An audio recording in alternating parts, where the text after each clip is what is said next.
Hürmetli vatandaşımlık şeyimizden ikincisine başlayımız. Zor uruş gol golüsü kötürüldü. Jungo, Amerika, Rusya qandaq taqabul turishi mumkin? Mavzuli xabar 9-ayning 10 kun Bani Tor beti e'lon qilindi. Xabar mundaq boshlar. Fransiya Dunyo gazeti Amerika Hampshire Universitetining dunyo bexatarligi tadqiqotchisi Michel Kellarning maqolasi e'lon qildi. Maqolada mundaq ko'rsatildi. Amerikada prezident saylimi yuqori dolqin ko'tarilgan. Garchi nomzodlardan Trump va Hillary Clinton xonimlar terrorizm to'g'risida to'xtalsa-mu, lekin Amerika harbiy tarafdan generallari, marshallari, davlat mudofaa ministrining muhim suhbat temasi bugun tuvan saviyalik terrorizmni qarshi turish urushi emas. Belki ularning og'izda zikri bo'layotgani zo'r ko'lamlik urush. Ya'ni Jungo, Rossiya qatorliq kuchli raqiblar bilan zo'r ko'lamda yuqori darajalik to'qinish yuz berish masalasidir. Bu taraqqiyot Rossiya bilan G'arb o'rtasida ko'tarilgan jiddiy vaziyatdan boshlandi. Buning og'ir oqibatlariga matbuotlar sal qaradi.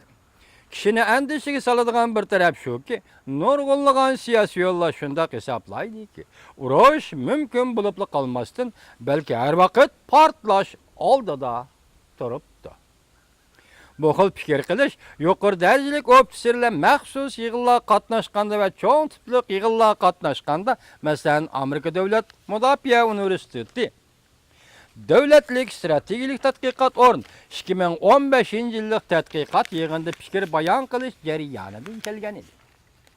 Hozirgacha bunday tafakkur qilish usuli harbiy universitetlarda bilim xazinalari cheklangan bo'lsa-mu, lekin kishilarni andishiga soladigan bir holda Amerika, Angliya qatorliq NATO a'zo davlat hukumatlarining davlat mudofaa siyosatiga ta'sir ko'rsatmoqda. Bu yil 7-oyda NATO'ning yuqori darajaliklar yig'inida Amerika davlat mudofaa hamchotini oshirish fikrini qabul qildi. Angliya yangi yadro raketa planini taraqqiy qildirishni o'ttirib qo'ydi. Amerika va Yevropa strategiyasi masalalari tadqiqotchilarining nazarida taqobil turishga tayyor turish kerak bo'lgan yuqori darajalik raqiblar Ukrainaga tajovuz qilib kirgan Rossiya va Janubiy dengizda tavakkalchilik qilayotgan Jungo edi. Dunyoda zo'r o'zgarish yuz beryapti. O'tmishda g'arbliklar egallagan geopolitikalik ustunlik boshqa kuchli davlatlar, masalan, Jungo, Rossiya qatorliqlarning harbiy kuchining eshishi bilan tadrijiy qoldin ketdi. Amerika bilan g'arb dunyosining umumyuzlik andisha va qayg'usidan yuqori siyosiy qarashlar paydo bo'ldi. G'arblik kuzatuvchilar Jungoning harbiy kuchining eshishi chunqur ta'sirotga erishdi. Amerika harbiy amaldorlari Jungoning Janubiy dengiz orol yasash va harbiy jihatni o'rinlashtirishdan cho'chib ketdi. Ve alahzada bo'ldi. Chunki bu generallar uzundan beri G'arbiy Tinch okeanni Amerikaning suv ko'lchigi deb qarab kelgan. Gerçi Amerika G'arbiy Tinch okeanda yanada ustunlikda tursa-mu, lekin Jungoning Janubiy dengizdagi yurakli harakatlari Jungoning mushurayında eng muhim harbiy ishlar raqobatchisi bo'lib qolganligini oshkorlab berdi. Amerikaning kelgusi borg'aksir xirishqa duch kelmoqda. Bunda ahvol ostida strategiyachilarga bosh tanlash bo'lmaydi. Faqat Amerika keyingi 10 yil ichida barliq yoshurun raqiblarga nisbatan strategik ustunlikni saqlab qolib, raqiblarning o'zining maqsadlarini dunyoviy sistemaga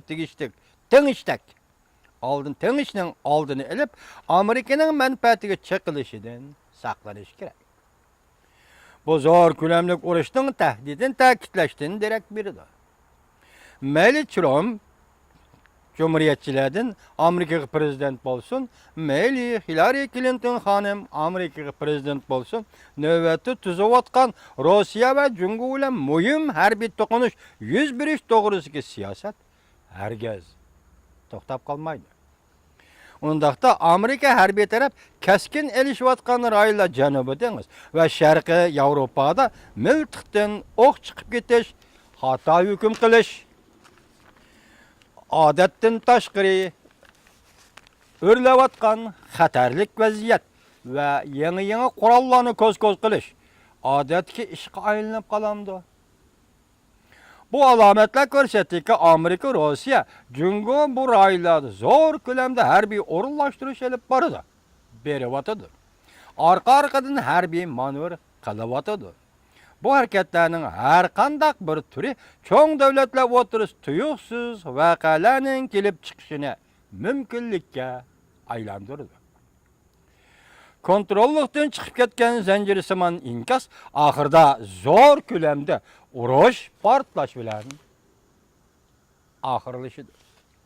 G'arb dünyası ve Cungo, Rusya'nın harbiy taraf mutafakkirleri bu meselelerni muhokim qilishga kirishib ketdi. Bu albatta G'arb ve Sharq meselesi emas, balki bu davlatlar uchun zo'r urush tayyorlik qilish zarur bo'lib qoldi.